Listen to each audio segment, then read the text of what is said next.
A parking lot is supposed to be a simple place. You park your car. You leave. You come back. You drive away. The transaction is ordinary. The space is ordinary. The routine is ordinary. What makes a parking lot feel unsafe is not usually anything dramatic. It is the small things. The car that is always there. The seat that is not quite where you left it. The log that should not exist. The email with no message. Small things that together communicate one specific thing. Someone has been paying attention to you in this space for longer than you knew. These are 3 stories from 3 people who discovered that their ordinary parking routine had been observed, documented, and in one case physically accessed by someone they could not identify. One of them found a handwritten log on her car containing 20 days of her precise arrival and departure times. Someone had been in that car park every weekday for 4 weeks, writing down exactly when she came and went. One of them received an anonymous email at his work address containing a photograph of his car alone in the car park at night. No message. Just the photograph. And one of them noticed her driver's seat had been adjusted slightly after every visit to the same car park over 2 months. 8 times. Always just enough to notice. Always just enough to know someone had been in her car. Check your car the next time you return to it in a car park. Not just whether it has been damaged, whether everything is exactly where you left it. The log went back 4 weeks. Every weekday. Arrival time and departure time. Accurate to the minute. I park at 8:14. I leave at 17:43. I park at 8:09. I leave at 18:02. 20 entries. 20 days of my schedule written in someone else's handwriting on a piece of paper tucked under my windscreen wiper. Someone had been in that car park every day for 4 weeks, recording exactly when I arrived and when I left. I stood in the car park holding the log, and I thought about the fact that whoever wrote it knew my schedule better than I did. My name is Sarah. I am 34 and I work in local government administration. I have been commuting by train for 6 years. Same station, same car park, same routine. I park in the same row every day because it is closest to the exit, and I am usually running slightly late in the mornings. The car park is a standard commuter car park, pay and display, busy in the morning, mostly empty by mid-morning, filling again from late afternoon. Nothing about it has ever felt like anything other than a car park. I found the log on a Tuesday afternoon in October. I had come back from work later than usual, a meeting that ran over. I walked to my car and noticed something tucked under the windscreen wiper. I assumed it was a parking notice or a leaflet. I pulled it out. It was a piece of A4 paper folded twice. I unfolded it. At the top in neat handwriting was the date from 4 weeks ago, a Monday. Below it 2 times, 8:14 and 17:43. Then the next date, a Tuesday, 8:09 and 18:12. Then Wednesday, then Thursday, then Friday. Every weekday for 4 weeks. Arrival time and departure time. I recognized the times because they were mine. Not approximate, precise. 8:14. Not 8:15. Not 8:10. 8:14 exactly. I stood in the car park holding the log for a long time. I thought about what it meant practically. Someone had been in this car park every weekday morning when I arrived and every weekday evening when I left for 4 weeks. They had noted the time I arrived and the time I left. They had done this consistently enough to produce a document with 20 entries. 20 days of sustained observation. I thought about the mornings. 8:14. Someone was in this car park at 8:14 every morning watching me park my car. I park, I lock the car, I walk to the station. 90 seconds from car to station entrance. Someone watched those 90 seconds every morning for 4 weeks and wrote down what time they started. I called the police from the car park. They came. They took the log as evidence. They reviewed the car park's CCTV. The car park has cameras at the entrance and exit, but not within the parking area itself, The cameras record cars entering and leaving but not the individual spaces. The footage showed cars entering in the morning hours but not individuals within the car park. The police could not identify anyone from the footage. The log produced no fingerprints that could be matched. The investigation found no further leads. I moved my parking routine. Different car park, different station, different row. I vary my arrival time where I can.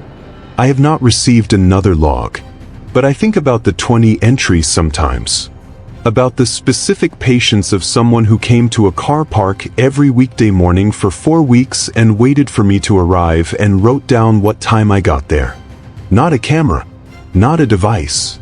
A person, in the car park, every morning, waiting, 20 mornings, waiting for me to arrive so they could write down the time. Sarah's log was a document of sustained observation, 20 days of someone watching from within the car park. The next story is about someone who was watched from outside their workplace car park and discovered it not in person but in their inbox. The email had no message, just a photograph. My car in the office car park at night, taken from close range, close enough that I could read my own number plate clearly in the image. The car park was empty except for mine. The photograph was taken sometime after 9 p.m. based on the darkness and the position of the car park lighting. I received it at 7:40 the following morning at my work email address. No sender name. An anonymous account created the previous day. No message. Just the photograph of my car alone in an empty car park at night. Someone had been in that car park while I was working late. They had photographed my car. They had found my work email address. They had sent me the photograph with no explanation. My name is Marcus. I am 41 and I work in project management for a construction company. I work late regularly. The nature of the job means that deadlines produce late evenings 2 or 3 times a week. The office car park is a gated compound behind the building. Entry requires a fob that is issued to staff only. The gate closes at 10 p.m. automatically. I assumed the car park was secure. I had never questioned it. The email arrived on a Thursday morning. I opened it expecting a client message or an internal update. The subject line was blank. The body contained one image attachment. I opened it. My car. In the car park. At night. Close range. The photograph was taken from approximately 3 meters from the rear of my car. The number plate clearly readable. The car park empty except for mine. The office building visible in the background with 2 windows lit. My office windows. I was in the building when this was taken. Someone was in the car park photographing my car while I was in the building 20 meters away. I sat at my desk looking at the photograph for several minutes. The first thing I did was check the sender. An anonymous email account. A string of random characters at a free email provider. The account had been created the previous evening. One email sent from it. To me. I reported it to my manager and to IT immediately. IT traced what they could, the email account, the IP address used to create it. The IP address was a public Wi-Fi network at a location near the office. Untraceable to a specific individual. I reported it to the police. They investigated. The car park's gate system had not registered any unauthorized entry on the night in question. The gate log showed only my fob used to enter that evening. The car park CCTV covered the entrance gate but had a blind spot in the area where my car was parked. The photograph was taken in the blind spot. Someone knew the gate access system. They knew the CCTV blind spot. They knew my work email address. They knew which car was mine. The specific combination of things they knew is what I find most difficult to reconcile. Each piece of knowledge individually could be explained. Knowing the car park layout, someone who had worked there. Knowing my email address, it is on the company website. Knowing which car is mine, anyone who had seen me arrive or leave. Together the pieces communicate something more deliberate than casual knowledge. The photograph with no message is the thing I come back to most. A threat has words. A demand has words. A warning has words. The photograph with no message communicates something else. I was there, I saw your car, I'm not going to tell you what this means. The absence of a message is its own message. I was there. I now vary my late working evenings. I do not work past 7 regularly. When I do work late, I park in a different position in the car park, and I check the car park before I leave the building. I have not received another email, but I check the car park before I leave every time now. I check it from the building entrance before I walk out. Every time. I was not doing that before. Marcus received a photograph that communicated presence without explanation. The last story is about someone whose car communicated presence in the most specific way possible. Not a photograph, not a log, not an email. A physical adjustment so precise and so consistent that it could not be accidental. 8 times over 2 months. Always just enough. 8 times over 2 months. Always the same car park. Always after I had been shopping. Always the same slight adjustment to my driver's seat. Not dramatic. Not obviously wrong. Just not quite where I left it. I always set my seat to exactly the same position. I adjusted it precisely after buying the car, and I have never changed it. I notice immediately when it is different. The first time I assumed I had knocked it getting out. The second time I adjusted it and did not think about it further. By the 4th time I knew. Someone had been getting into my car while I shopped and adjusting my seat. Not randomly, consistently. Always the same slight adjustment. Always just enough to notice. Always communicating one thing. I was in your car. I'm not going to tell you why. My name is Anna. I am 29 and I do my weekly shop at the same supermarket every Saturday morning. I have done this for 2 years. I always park in the same area of the car park, the upper level, near the stairwell, because it is usually less busy and I can get a space easily. I am consistent about this. Same supermarket, same level, same area, same time. I bought my car 18 months ago. The first thing I did was adjust the driver's seat to exactly the right position for me. The specific distance from the pedals, the specific angle of the back, the specific height. I did it carefully and I have never changed it because it is exactly right. The first time the seat was wrong, I was leaving the supermarket on a Saturday in September. I got in, I noticed the seat was slightly further back than I keep it, I adjusted it, I drove home. I assumed I had caught the adjustment lever getting out. The second time was the following Saturday. Same car park. Same level. Same area. The seat slightly further back again. I adjusted it. I mentioned it to my partner when I got home. They said it was probably the lever catching. I agreed. The third time I started paying attention. I began photographing my seat position before I went shopping. I used my phone to take a close photograph of the seat from outside the car before I locked it and went in. When I came back, I checked the photograph against the seat position. Different.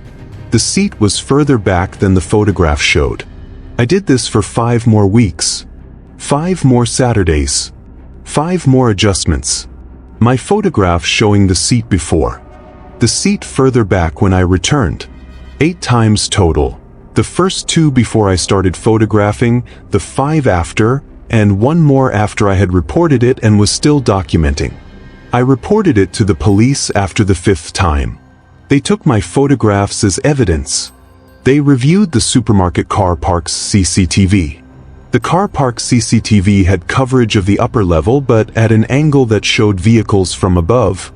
The footage showed whether a vehicle was present but not whether someone was inside it. The police could not identify anyone from the footage.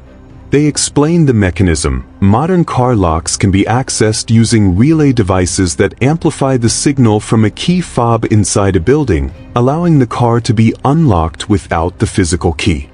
I was carrying my keys while I shopped. The relay device amplified the signal. The car was unlocked. Someone got in. 8 Saturdays. The same car park. The same level. The same area. The same adjustment. The consistency is what I cannot explain away. Not once. Not twice. 8 times. The same adjustment every time. Someone who got into my car 8 times and each time moved my seat slightly further back. Not taking anything. Not damaging anything. Not leaving anything. Just moving the seat. Just enough to let me know they had been there. I have changed my shopping routine. Different supermarket. Different day. Different time. I carry a steering wheel lock now. I park in covered car parks with attended CCTV where possible. The seat has not been adjusted since I changed my routine. But I check the seat every time I get into my car now. Every time. Not just at supermarkets. Every car park. Every time I return to my car, I check the seat position before I start the engine. Every time. I check it. 3 car parks. 3 people. 3 discoveries that changed how they use a space they had used without thinking for years. Sarah found a handwritten log on her windscreen containing 20 days of her precise arrival and departure times. Someone had been in her commuter car park every weekday for 4 weeks, watching her arrive and leave and writing down exactly when. Marcus received an anonymous email containing a photograph of his car alone in the office car park at night. No message. Just the photograph. Someone had been in the car park while he worked late, photographed his car from close range, found his work email, and sent it with no explanation. And Anna noticed her driver's seat had been adjusted slightly 8 times over 2 months at the same supermarket car park on the same day each week. Someone had been using a relay device to access her car while she shopped and moving her seat just enough to let her know they had been there. 3 things to do after watching this. Check your car when you return to it. Not just for damage. For anything that is not exactly where you left it. The seat position. The mirror angle. Anything on or in the car that was not there when you left. Vary your routine where you can. Same car park, same space, same time every week communicates a predictable pattern. Predictable patterns are what sustained observation requires.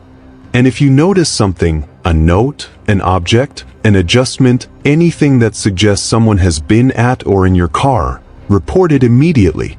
Document it first. Photograph it. Then report it. Which story disturbed you most? Drop it in the comments. Subscribe to Midnight Scary Stories for new videos every week. Turn on notifications so you never miss one. And the next time you walk back to your car in a car park, just check the seat before you start the engine. Just check.